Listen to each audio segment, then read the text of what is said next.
ويوما ذهلت حين تأملت قول ربي سبحانه وتعالى: علم أن سيكون منكم مرضى وآخرون يضربون في الأرض يبتغون من فضل الله وآخرون يقاتلون في سبيل الله.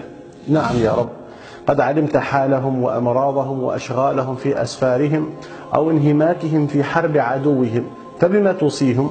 قال تعالى: فاقرأوا ما تيسر منه. عجبا، يأذن لهم ربنا أن يجمعوا الصلاة بل ويقصروها، وأن يفطروا في نهار رمضان، لكن لا تنقطع عن ترتيل كلام ربكم. فما هو عذري أنا وما هو عذرك أنت؟ كأني أقرأها لأول مرة، ولكن ماذا أعمل؟ فأنا حقا لا أجد وقتا. تأملت يومي وأعمالي: زوجة، أولاد، عمل، جلسة مع الأهل، وأعمال أخرى كثيرة، إضافة إلى عملي وواجباتي خارج البيت، ولا أنسى طبعا قراءة رسائل الأحباب على الفيسبوك والواتساب، ثم أنام متعبا. لا أخفيكم، خجلت من نفسي كثيرا. أيعقل أن أجد وقتا لكل هذه الأشياء ولا أجد نصف ساعة لتلاوة وردي؟ حينها فقط علمت كم كنت أكذب على نفسي، وكان قرارا حاسما غير مجرى حياتي وأعاد إليها النور من جديد.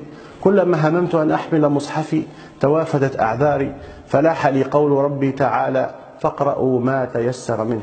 وكلما تزاحمت أشغالي فلا أدري أيها خير لي، بدا لي قول ربي سبحانه وتعالى: هو خير مما يجمعون. فأخي الحبيب، لا تنتظر أن تنهي أعمالك لتجد وقتا للقرآن، بل ابدأ به، يكرمك الله تبارك وتعالى ببركة في أوقاتك وأعمالك وجهدك وطاقتك. ألم تسمع قول ربك سبحانه: اقرأ وربك الأكرم؟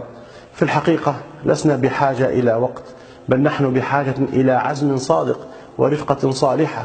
فأسأل الله العلي العظيم لكل من نشر هذا المقطع أن يجعل القرآن ربيع قلبه ونور صدره وجلاء همه وحزنه.